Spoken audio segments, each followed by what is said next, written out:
Today we're doing a nice summer scene. Really was intrigued by the shape of this tree and the mountains that are behind it.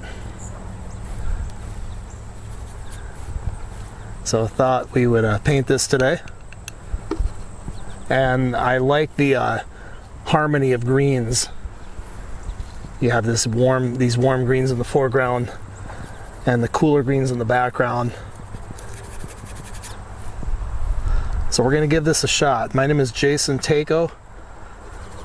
For all those who probably thought it was pronounced taco, it is not. But I am on menus in Japanese restaurants. It means octopus in Japanese, much to my dismay.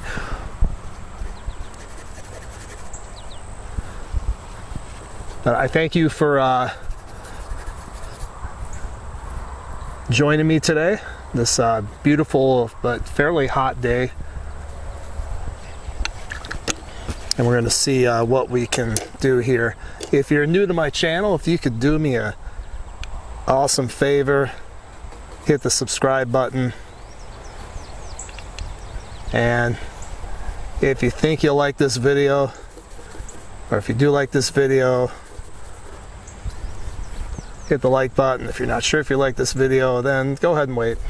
I'll try to remind you later, but keeps the algorithms happy. And we all know how important that is in life.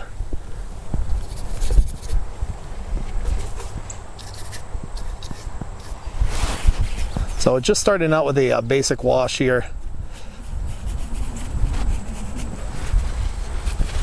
I don't tone my canvas usually. Sometimes I do before I start painting, but not always. Let me tell you my colors here quick.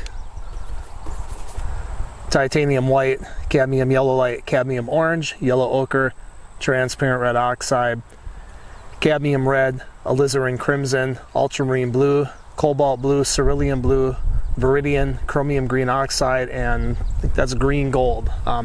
Just kind of messing with that color today. I actually got it as a free sample, so I thought I'd give it a shot here, see what it's like. I've used it a couple other times, but for the most part, I usually don't get into real exotic colors, but once in a while it's fun to try them.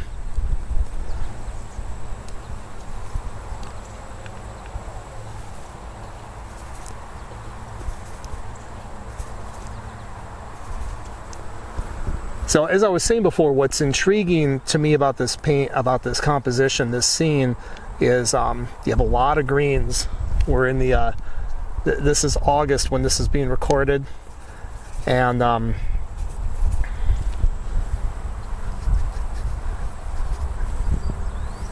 you have warm greens, cool greens, light greens, dark greens.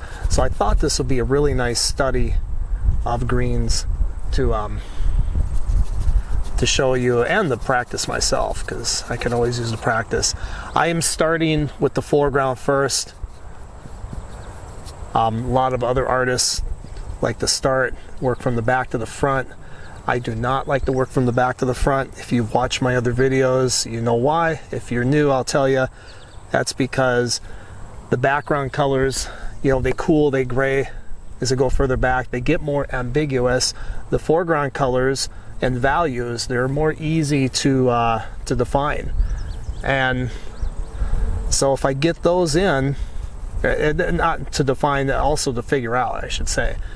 So if I get those in, I can use what I'm certain of to compare further back when I'm uncertain of. So that's why I do it this way. There's a lot of different ways to paint. I'm not saying that's the only way. I'm not saying this is a superior way, but this way definitely works for me. And that's ultimately what you should be after, is, you know, what works for you when you're painting.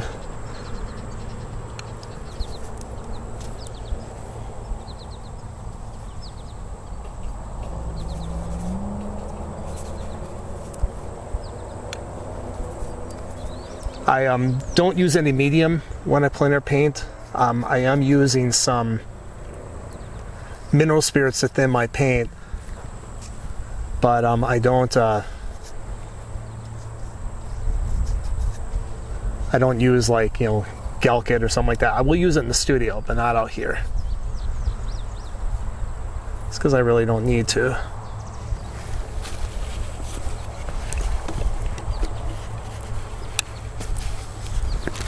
Now, as you can see, I'm not painting this exactly as it is. Oops, I think I touched the mic. Hopefully it wasn't a big, huge, crazy sound there for you guys.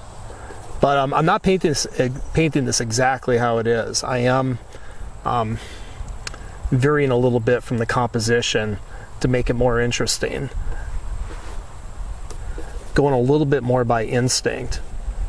And that's something the more you paint, the more you'll learn how to do that, where you won't feel like you're a slave to what's in front of you. That you can take what's in front of you and borrow from it to create your own interest. And by the way, if you're also new to my videos, you can see they're not time-lapsed.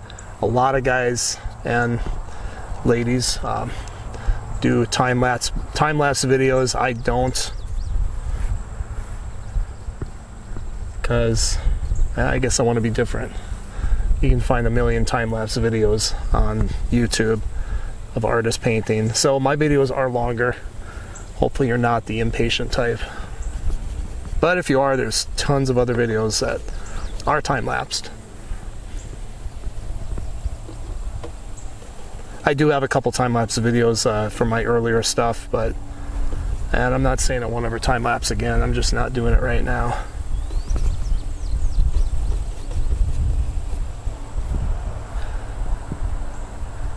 My Pichet box, because I do get questions on that, is made by Open Box M. And that's Open Box and then the letter M. I got this thing years ago. They make really nice, thin, easy to carry, lightweight Pichet boxes. They have a really neat mechanism for hanging onto the panel. And I know that last I looked, because somebody recently asked me, they were behind schedule, or not behind schedule, but I think they even stopped taking orders for a while just because they were so busy. I do not endorse them in any way. Officially, I get no money for saying this. I'd love it if they would have me endorse them, but they haven't, so. But anyway, I'm just letting you know that's what I'm using. They hook right onto a regular tripod, and they're really nice. There's other ones too. Open Box M is not the only one, so don't get me wrong on that and think that I'm saying this is all there is.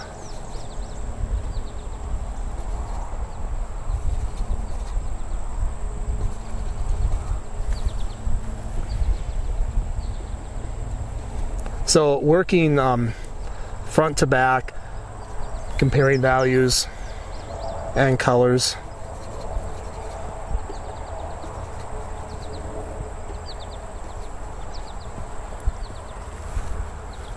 Another way of working that I usually don't employ, at least not at this point in my life, is to throw in a little key of the sky, a little key of the ground, some of the trees, and kind of put it all together.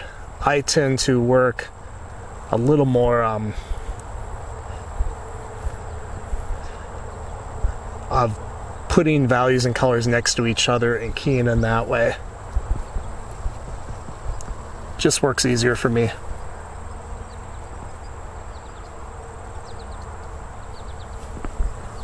But I keep my paint fairly thin at this point, because if I have to make adjustments, and most likely I will, it'll be easier for me to do that. And I think I'm going to make another change here to what I'm seeing. I'm going to have this hill, I'm going to emphasize a slant on this middle ground hill.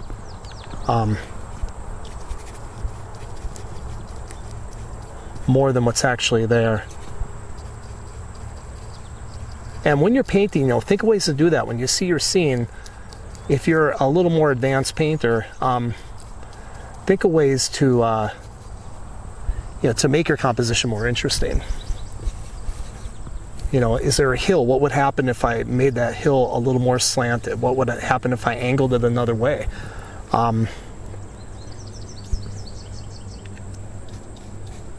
If you're new to plein air painting, I wouldn't worry about that. What I would do is just stick to capturing colors and values, and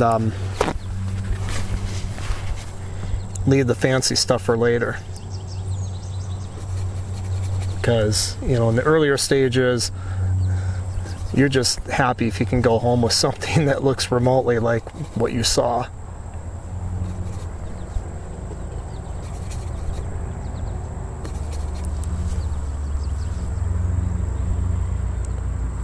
Now the hill does go like this, the background hill, so I think I will leave it like that.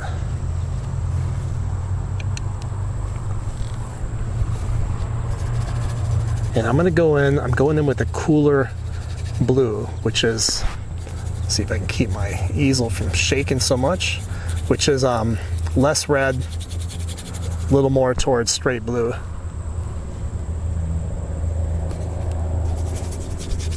And this is just an approximate. And you can see I'm just brushing in the entire shadow color. I'll paint over that shadow color with the highlights on the trees.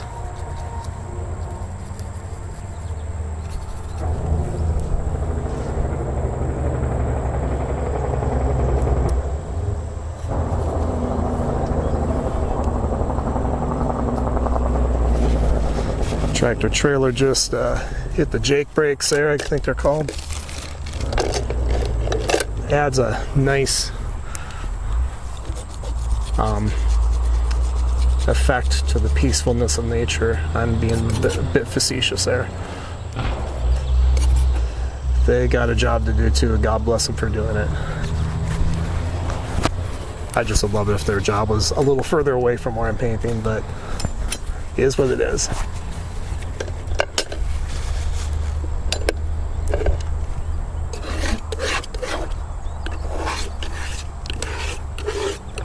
So we have a block in there of the foreground, middle ground, the distant hills. I'm going to quickly block in some of the sky. Sometimes I wait until later to do the sky if I'm very confident of my foreground tones, but not super confident that I have it right. So getting in some of the sky tone is going to help give me that confidence.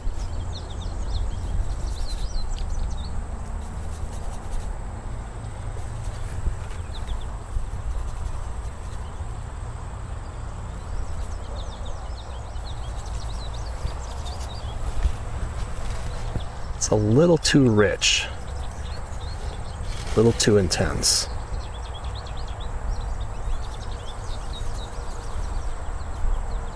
I'm going to keep this color away from that tree for right now.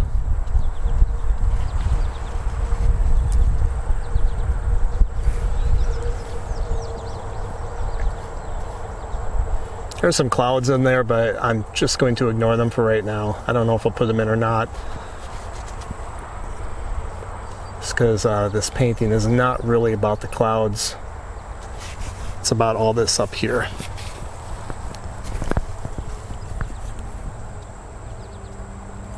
Now that I have the main parts blocked in, I'm going to take the sky color and bring it up to the trees, but I'm going to constantly wipe my brush if my brush touches the tree color, because I do not want to get that color into the sky. I want that sky to be very clean.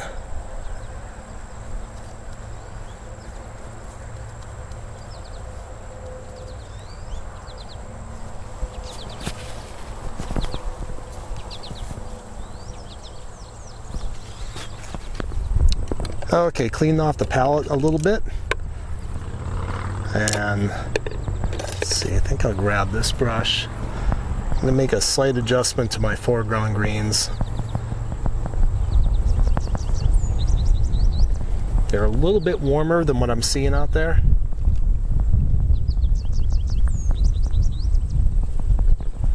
So I want to cool them off just a bit.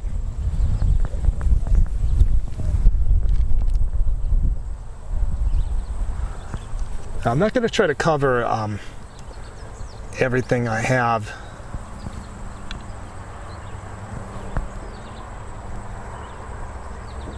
Already laid down. I'm just going to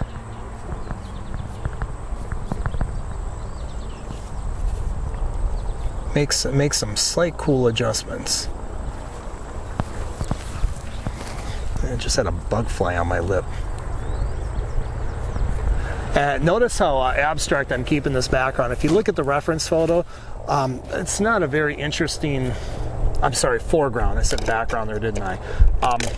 That's not a very interesting foreground in the photo. So I'm keeping it pretty abstract to give it interest. And it's something, you know, the whole concept of abstraction, it can really make things, boring things, interesting. And sometimes I like looking for these mundane looking type landscapes and see what I can do with them. See if I can make them a little more interesting. And when they are more mundane, in a certain way it can be more freeing and keep you from being tied down into trying to capture all this hardcore realism.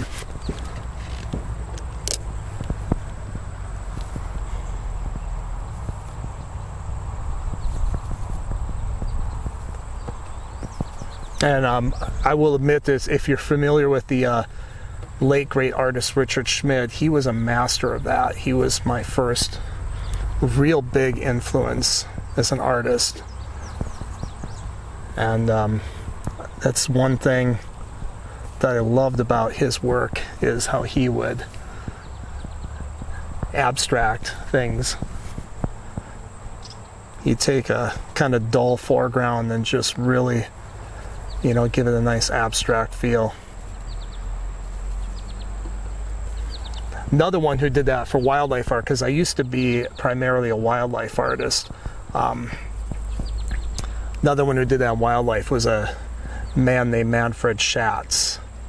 He was German, and he would paint like ducks in flight, and he would paint them as your eye would see them flying away or flying up in the air. He would not freeze them and try to capture every feather like a lot of other wildlife artists do. And I just absolutely love this work. I remember I was a kid. I first saw him in the 80s when I was still in high school, and yeah, I'm totally dating myself. I remember first seeing his work and just being absolutely blown away by his approach. Just because it was so different, you would go in and you would see all these, you know, really tight, in my opinion, overly rendered paintings.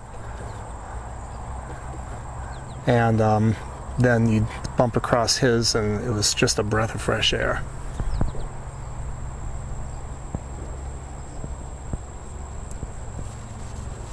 But anyway, abstracting the mundane can be really, really fun to do.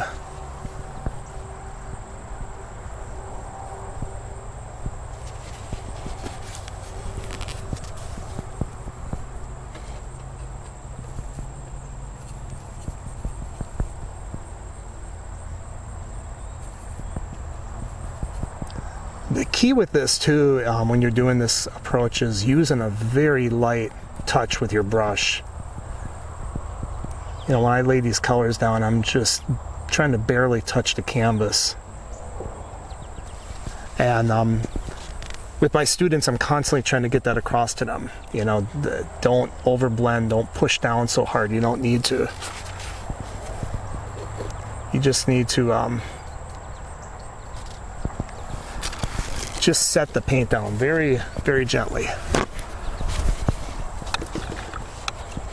Okay, so the foreground, I'm going to lighten it a little bit more. So we're going to revisit that again. The reason why is because I want to maintain that principle of angles and consequent values that is so important in a landscape painting.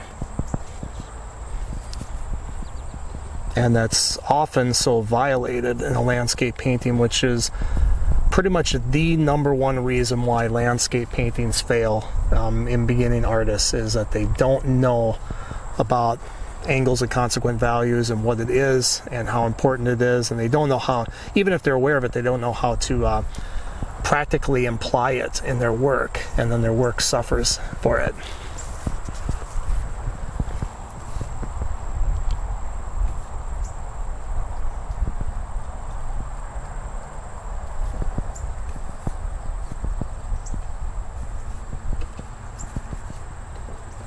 And also aerial perspective too. It's another very important thing, where your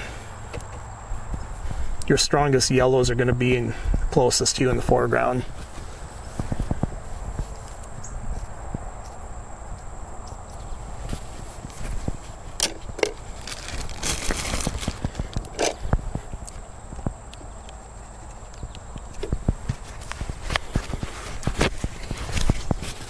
At this point, a lot of times I like to take my palette knife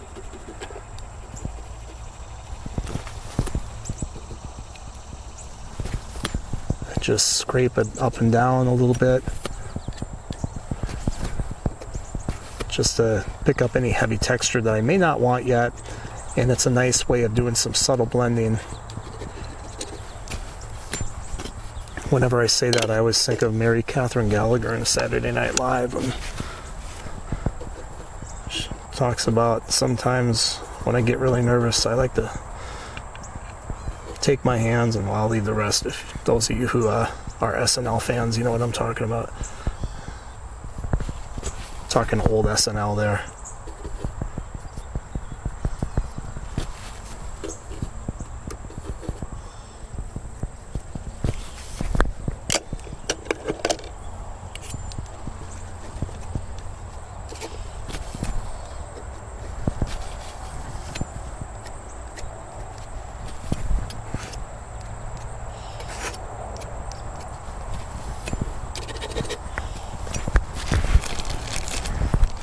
Okay, let's clean the palette off.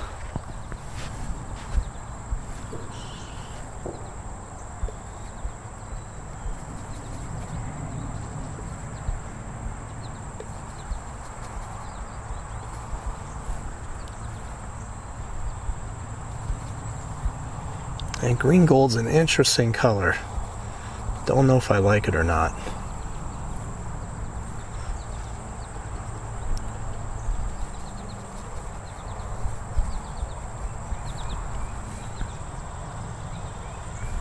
So I'm testing a tone for the tops of these mid-ground trees here.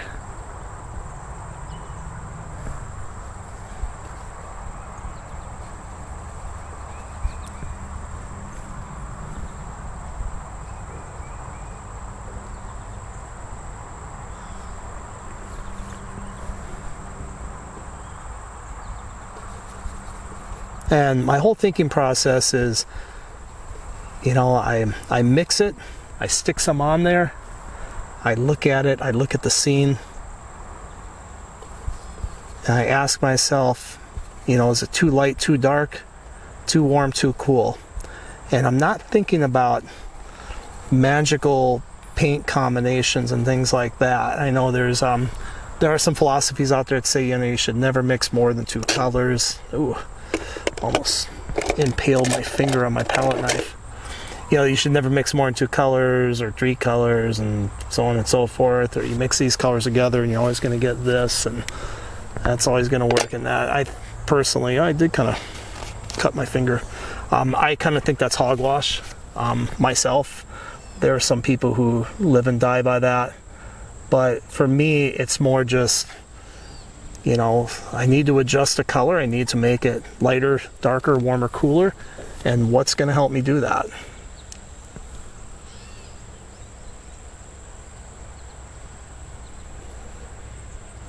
So when I get done mixing a color, you know, I could have a ton of different pigments in that color mixture.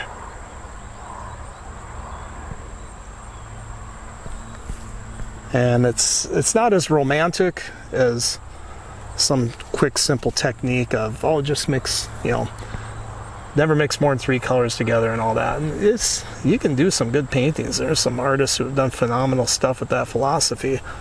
It's just not me.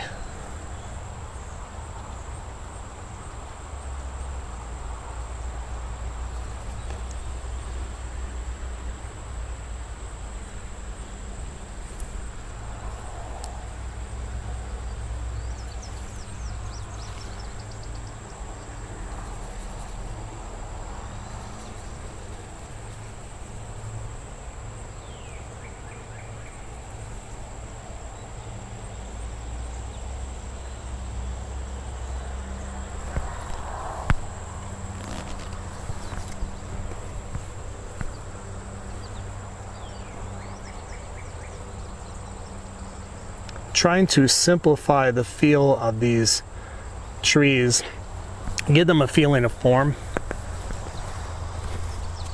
And I'm diverging quite a bit from what I'm seeing.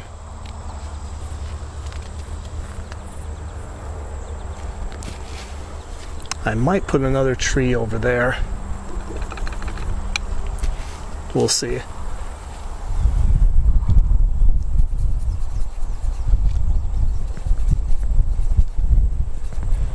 Now, I'm gonna see if this will work, just adding white to that background mixture, and it does not. Thought I could just add white to the highlight mixture and I would just bam, get it, and it'd be that simple, but nature had other ideas.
If you're interested, I teach live online painting classes. Do it through Zoom. Meet on Saturdays. And I take you through one painting over a 4-week period of time from start to finish. Stroke by stroke. Very slow, unlike what I'm doing here.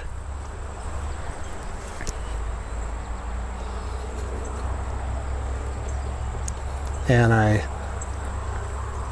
teach you the what, why, how, and all that of the painting process as we go through.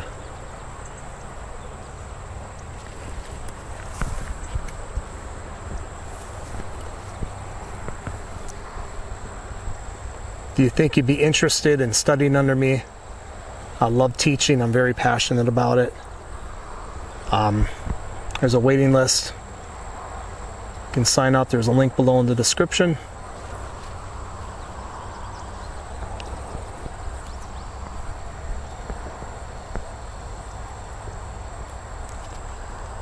Anybody can join any level. Yeah, if you're a beginner, you definitely can join as well.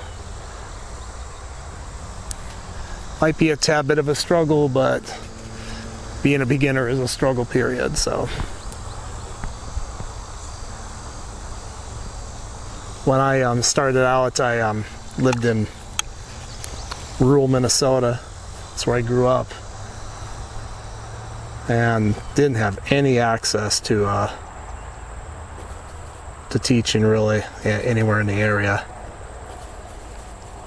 Met a couple artists, spent a day with them here and there, got a little bit of mentorship, but I would have killed for what's available now. And so basically the workshop that I set up, I'm set it up to teach what I wish I would have known and had access to when I first started. I was very dedicated, and what got me through was just my constant hunger for painting and drawing from life as often as possible.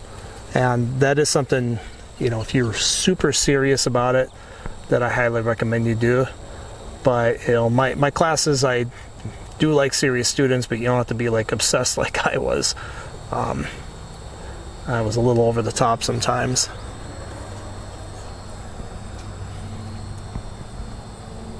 But if you are serious about improving your skills and you want to learn in a friendly group setting, because you'll meet other artists, you'll be able to talk with other artists. We have a Q&A session, a critique session, and I usually open the session up, you know, about a half hour early, and artists will log in, students will log in and talk and get to know each other and share ideas and things like that. So you're not just learning from me, you're learning from others too. Anyway, if it's something you think you'd like, love to have you there. I'll leave it at that. Oh, one more thing, I won't leave it at that. All the sessions are recorded. You know, sometimes people are like, oh, I'm gonna miss, you know, the first session if I join us. No big deal. You'll be able to watch it later.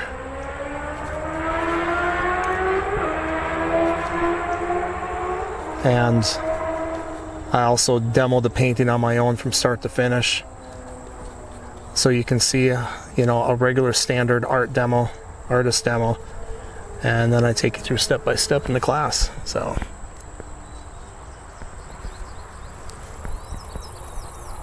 anyway, check it out if you're interested. Links below.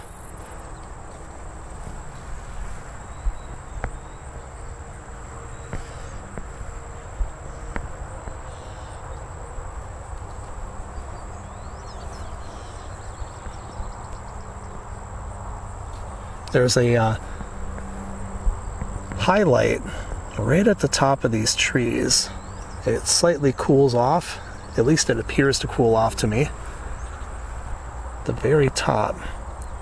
So I'm trying to get that in there. This is going to have to be hardcore impressionism to get this painting to really be faithful to the scene.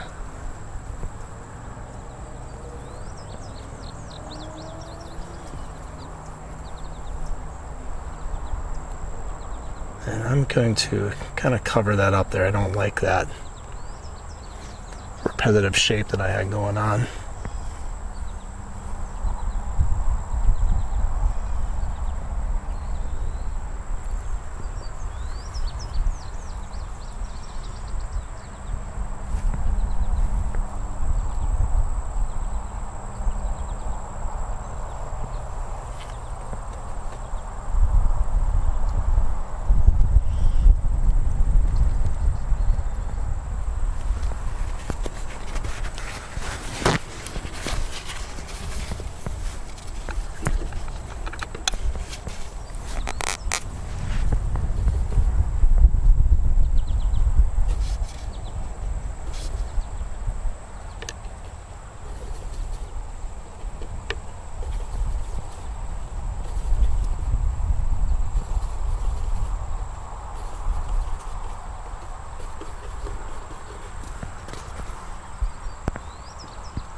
Just going back and forth with this.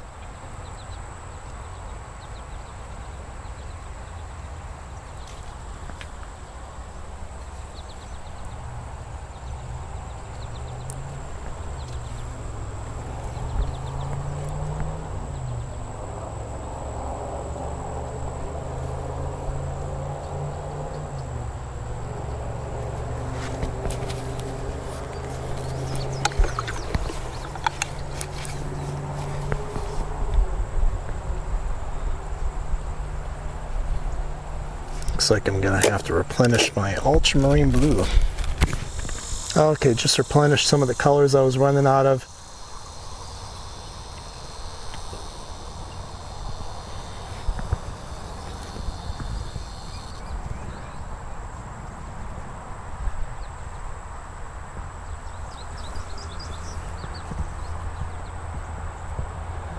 Just want to strengthen these dark values right in here.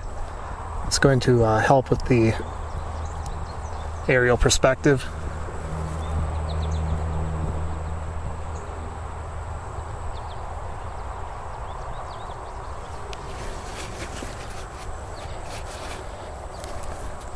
For me, the most important thing in most landscapes, depending on the type of landscape, but in a landscape like this, the most important thing you can capture, I think, is the feeling of distance. The feeling of depth, the illusion that you can go into the scene, that this is further away than this, and this is further away than that, so on and so forth. All the detail in the world does not mean a hill of beans if you don't get that. You can have a landscape with hardly any detail in it, and if it captures that feeling, it's going to feel right, it's going to feel true. Even if the artist, bends the colors a little bit. And if you don't capture that, then it's going to feel flat. Yeah, you'll have all kinds of detail there, but who cares if it's all flat and not interesting?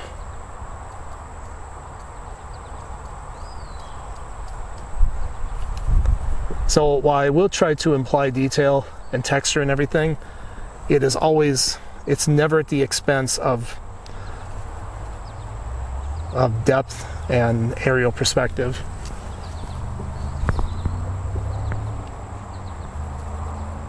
For me, those things must be maintained for a successful landscape.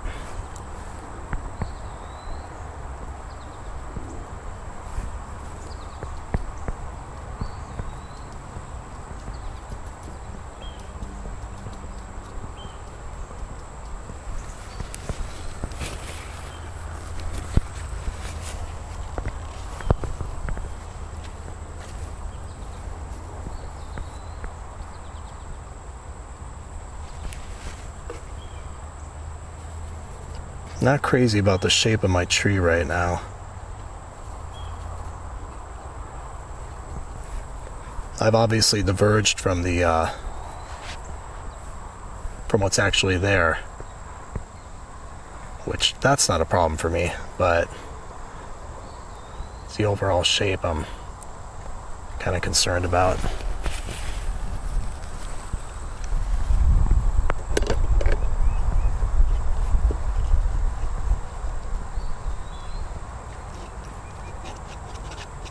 I don't want to build up the paint too thick just yet.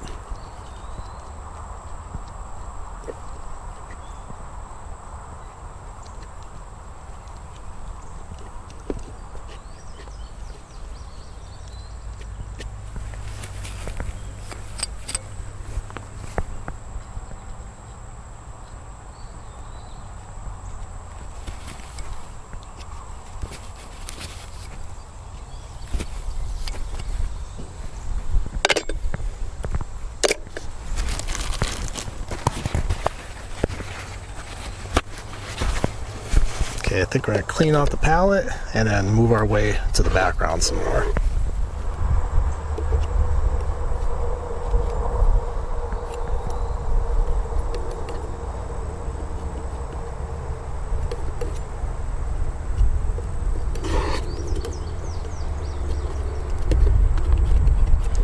we have some clouds moving into the vicinity here, and they're kind of big, some of them, and they could end up blocking the light for quite a while. So I'm feeling just a little more rushed, just because one of those clouds could end up covering up the whole scene for a significant period of time.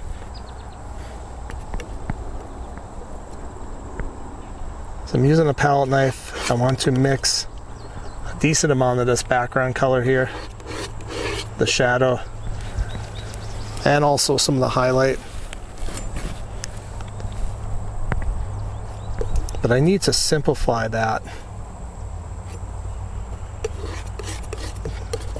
area back there.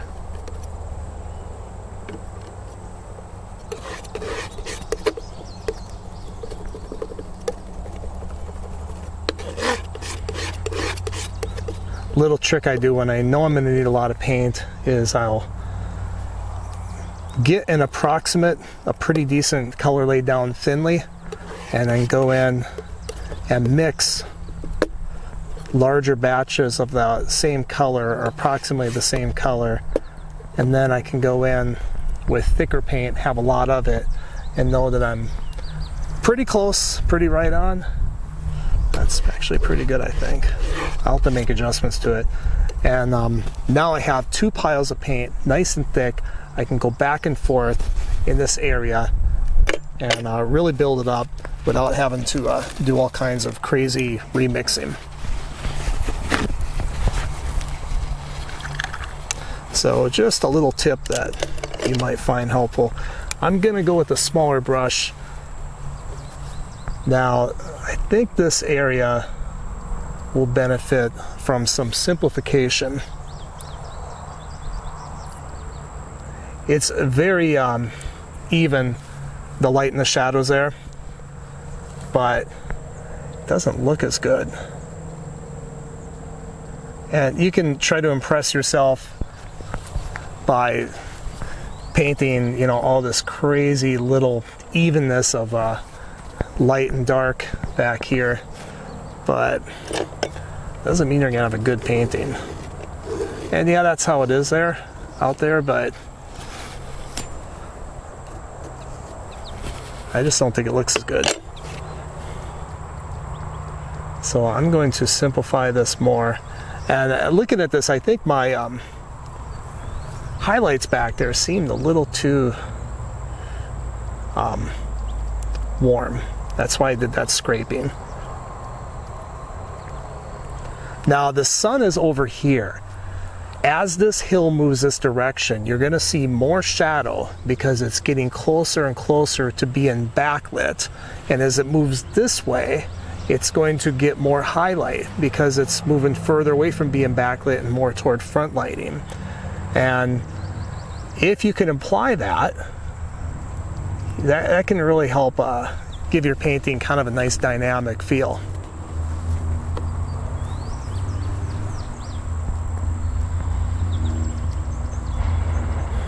Also, I got a little friend there in my hand. Also, having a little less shadow as you get toward the top can help emphasize the feeling of it being a hill.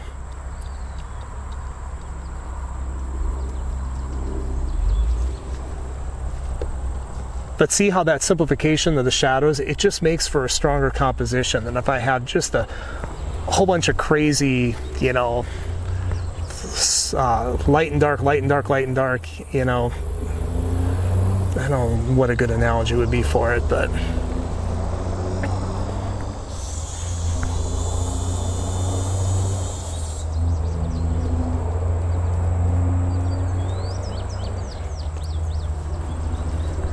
that doesn't mean I'm not going to break up this mass a little bit, but this blue right in here just gives it a nice, powerful feeling. And so I'm going to try not to break that up too much.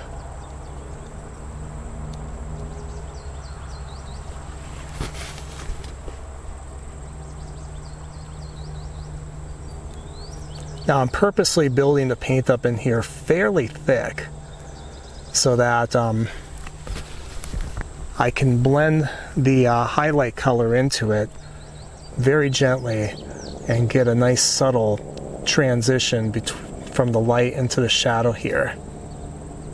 It's a little more of an advanced technique, and you got to be careful if you're newer at this, newer at painting. It's going to be tricky for you to do that. You could very easy to overblend and just create a big mess, and sometimes I still do that.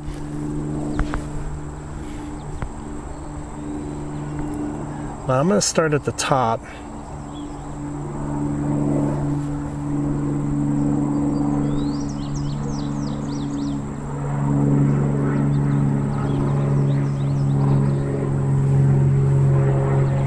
And with this mountain, sorry, got a plane going overhead. Don't know how noisy it'll be in the video.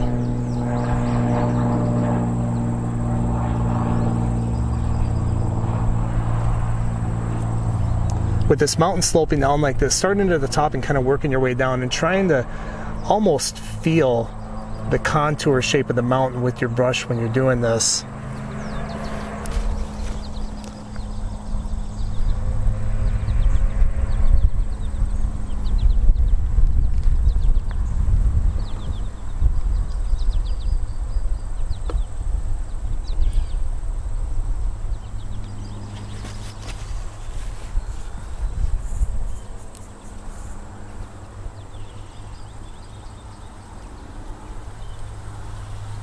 And I'm basically thinking about the tops of the trees, which is where this highlight's going to be. And it's going to work as it works its way down along the side of the trees, it's going to get a little darker. And so what I will do is, instead of pushing harder with my brush to blend the light into the dark, when I have this stick technique, I could actually, another way is to just go lighter with your application, so you're not putting down nearly as much of the highlight paint, and that's going to give the effect of blending without over blending into it and creating a big mess. It's one of the little secrets of blending, if you will. Now as I look, I want to mix a little bit of a slightly darker tone. I'm using alizarin and viridian to do this. It's because it has that impression of some of these having that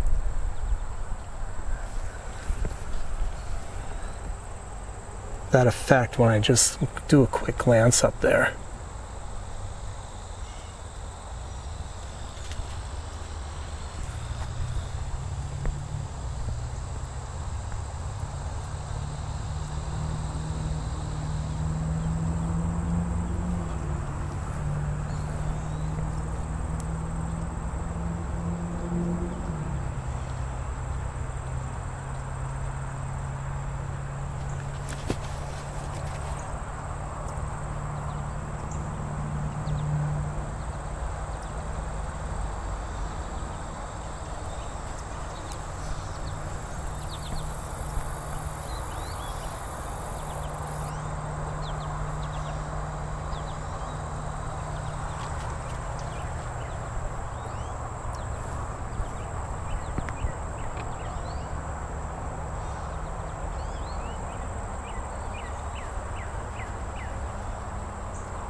Now using this shadow color, I can kind of cut back into these middle ground trees, sculpt them and give them more interest. Once again, I'm not trying to blend this into that paint that's there. I'm basically setting it right on top.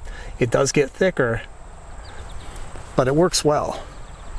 And see how that gives it just a nice feel. It makes these trees look like they're in front of this. Now in the photograph, and even in life when I look at that, I'm not getting that quite that strong of an effect of aerial perspective and depth. But hey, to me it looks good to get this. So it stays. You don't have to apologize to a scientist or something like that who might say, well, it wouldn't have been exactly like that, you know? Big deal. If it looks good and it's convincing, you're in good shape. And personally, I like it. And that's ultimately what you want to go by is, you know, do you like it? Does it look good? Don't worry about what other people think or say. You want to be reasonable with that. I mean, if you're starting out, you might want to take suggestions from somebody who's been painting a lot longer. Just make sure they're not a jerk about it to you, because if they're being a jerk or a blowhard, then they're probably just insecure and they just want to, you know, lift themselves up by bringing you down. I used to play bass guitar, and I remember a guy I went to school with, he played bass too, and I went to school with him, or I went to music school after I graduated from high school, and I remember I bumped into him, and he literally told me flat out he was the greatest bass player in the world, and he wasn't kidding. And I just about fell over. And then my buddy, who was a really good guitar player, went over where he was and to jam, as we used to call it, and he said the guy couldn't even play Give Me 3 Steps by Leonard Skinner. But then I had a student who was a roommate of his, and he would sit there and just cut down my student all day, and it's just like, really? So if somebody's being a real jerk about it, just ignore them. But there is, I always try to keep myself open to good suggestions and things like that. But I'm also sometimes appalled by some of the things people say. So it's amazing to me. It's like, really? But hence the way of the world, right?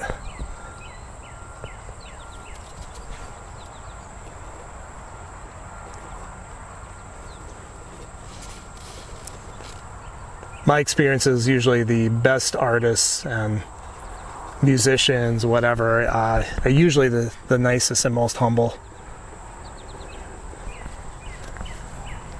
And I remember reading this going back to my music years, but I remember reading an article years ago by Jeff Berlin, who is, I don't know if he's still alive or not, one of the top bass players out there, a big studio guy, and he just said, I don't get where this whole music ego thing comes from, and it could be applied to art too. It doesn't seem as bad in art, I have to admit. In music, it's really something. But yeah, he said, you know, all we do is play notes. We didn't save the world from nuclear holocaust. We didn't come up with a cure for cancer. We haven't solved, you know, world hunger. We just play notes, you know. And what the heck is the big ego over that? And I think there's a lot of wisdom to that.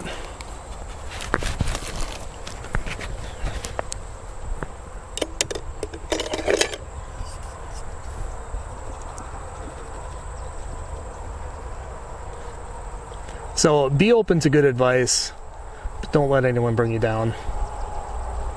If they try to bring you down, then just shut them out.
So to reiterate, you know, what the goal of this painting is you know, we're after greens, we're after an assortment of greens. And with this, we're going more yellow in the foreground. This is a darker, more earthy yellow here, and then we're getting lighter and cooler with our greens, with less yellow as we go back. And that's what's important with greens, is to remember the yellow is going to drop out the further back they go. So, you know, if you're painting a green in the back here, you're probably not going to want to use something like green gold. That is an insanely warm green. All right, you're going to want to use something more like Viridian. And if you do warm it up, sneak up on it. In fact, when I warm Viridian in these background areas here, a lot of times I will try alizarin first before I go with the yellow, just because I know if I put yellow on there, it's just going to bring that right up in the front here and kill that depth.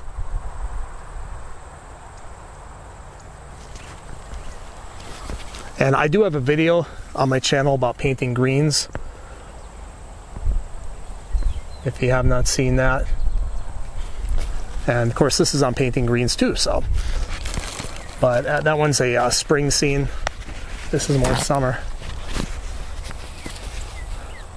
Now this hill I raised up, you know, this tree would have sky holes down in here. We could see the sky through there, but that's not going to be the case because I did raise the hill up. Not sure if I should have did that, but I did it. So, and I think it looks fine.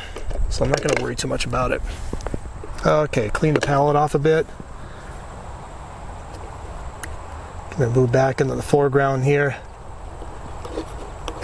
I saved, when I clean up my palette, I saved these two colors that I mixed. I put them back there just in case I need them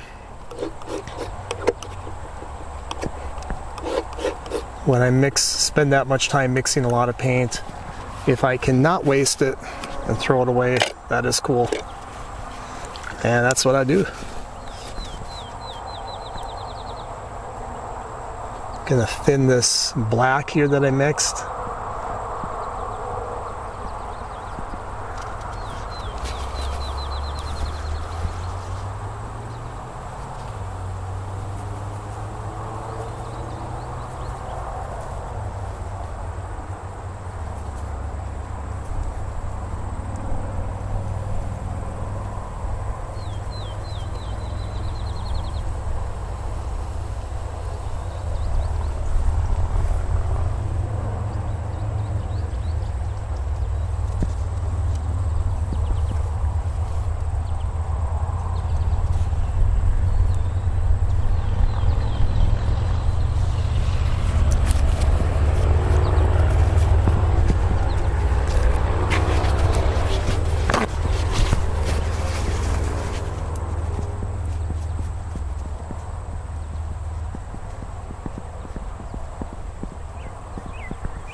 Trying to keep everything still pretty abstract, but yet show some faithfulness to the scene.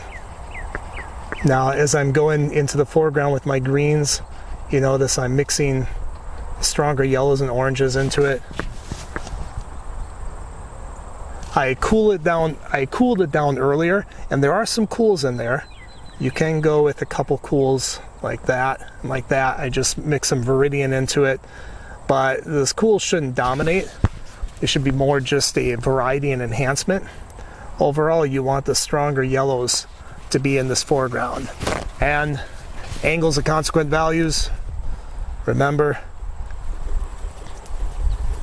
we don't want these lights to be as light as these. So if I have to go a little bit lighter to key these in, then I'll do that. And that's where, if you watch my other videos, you've heard me say it's always about relationships. If I don't get these the exact right tone, you know, if they're a little bit lighter, I can just lighten this and I'll be good. All right. If I make these a little too dark, I can darken this and I'll probably be good too. Maybe, maybe not. But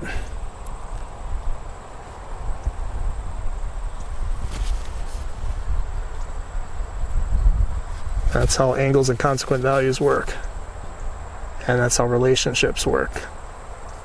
So you don't have to capture, you know, this exact tone or this exact tone. You just have to capture the degree of difference between these essential areas in your painting.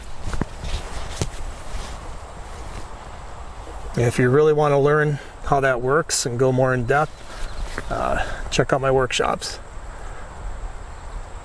because that's where I do it. And with my workshops, I also have a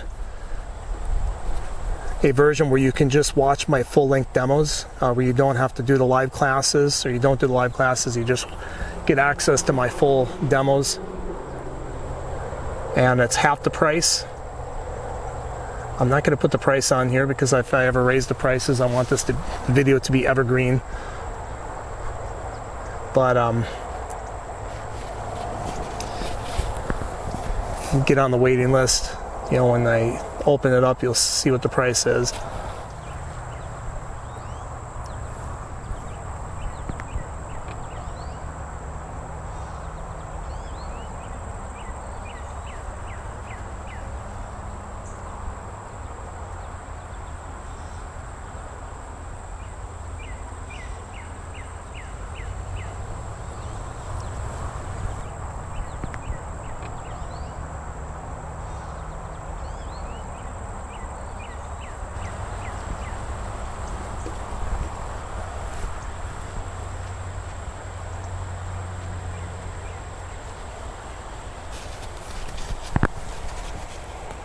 Just want to go like that to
want to say too, if you want to support my channel, I do have a Patreon account, and where you can contribute a certain amount every month. Just helps pay for all the little extras that go into making these videos. And as a thank you, I'll be giving away one of my plein air sketches every month in a drawing. So when you enter, or when you become a member, you get entered into that drawing. And I do it live every month. I just started last month, but I do it live every month, and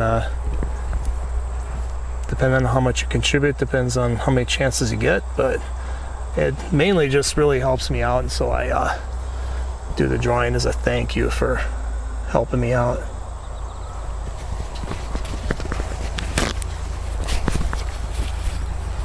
Links below if you're interested.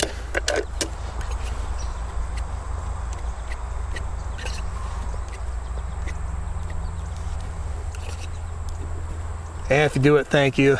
But thanks for watching either way. By the way, don't if you watch this long, hopefully you like it. Give me a like if you haven't already. That'd be awesome.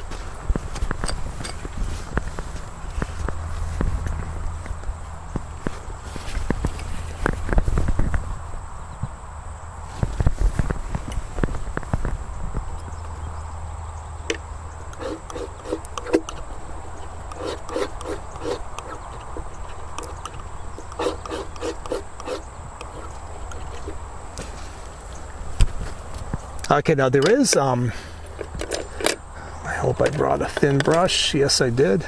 Cool. There is a branch, or I don't know if it's a branch or a tree or what, kind of hanging out, going up like this.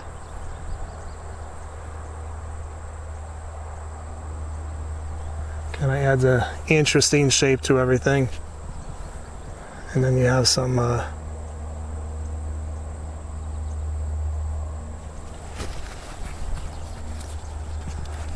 not sure if I like that or not.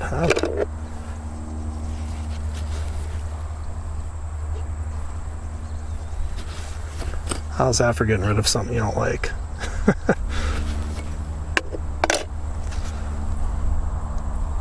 Actually, I think what I'm going to do is go up like this with it instead, because that branch could have been anywhere.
I did bring my smaller brush, even smaller than this, so I'm going to switch to that. Actually, you know what? I'll show you an interesting way that I like to do highlights sometimes. Just take the palette knife and go like that.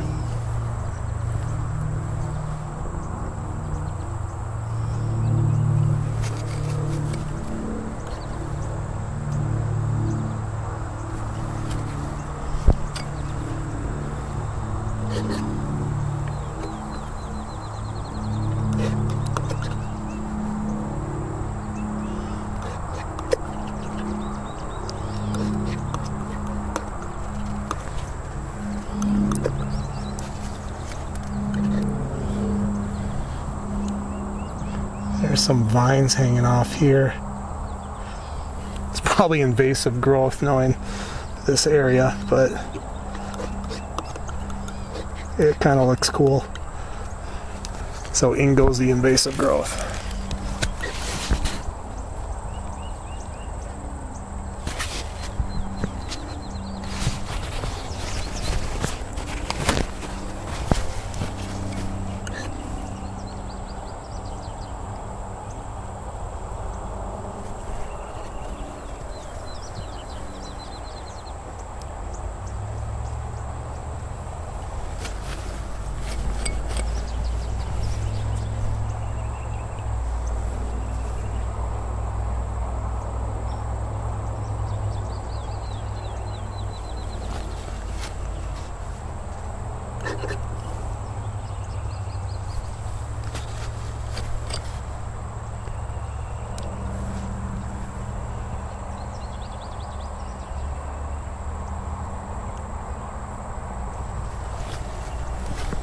Got to be careful with those sky holes because sky holes are usually darker than the surrounding area. So I will sometimes kind of blend it in with what's there. But done right, it can really add a lot to the painting.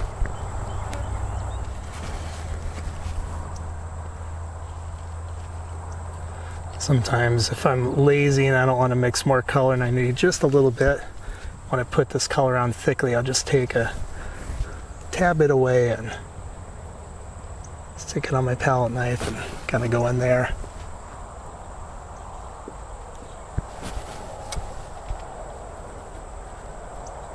And it's hot, so I'm feeling a bit lazy today.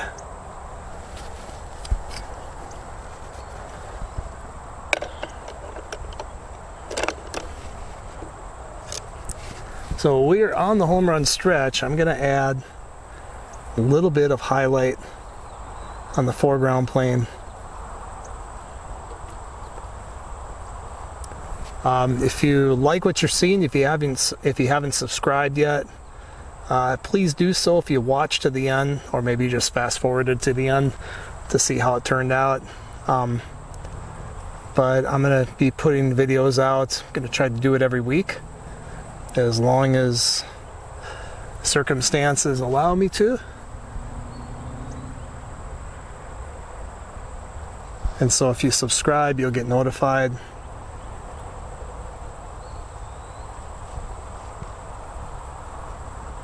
And like I said, hit the like button if you like this video.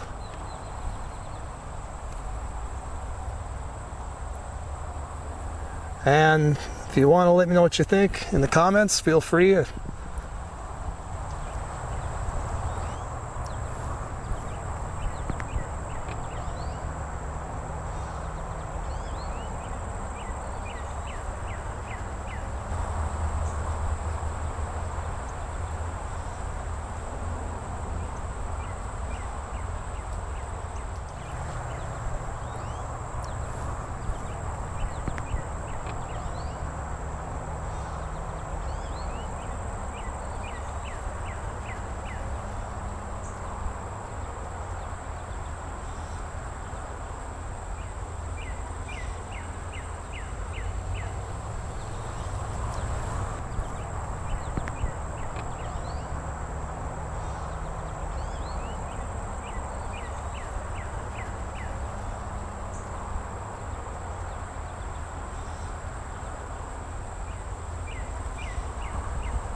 I think I'm going to apply just a little bit of shadow here. It's not there. Well, I'm sure it is there. It's just I can't see it from my vantage point, but it would be there, and I think adding it in, just a hint of it, would give this a little more oomph, if you will. That's the Minnesotan in me coming out.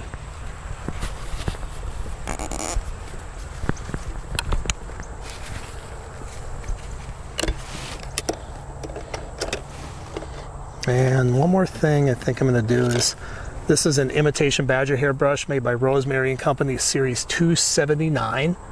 No, I do not officially endorse them either at this point in my life, but they make some nice brushes.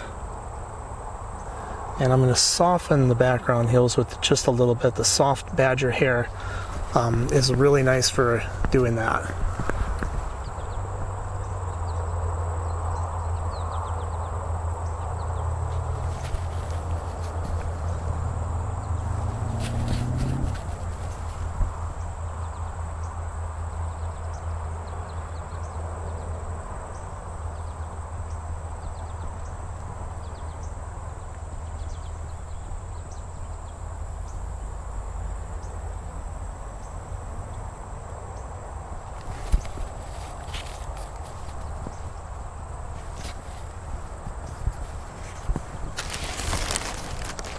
Okay, I think we're going to call that a sketch. Thanks for watching and see you next time.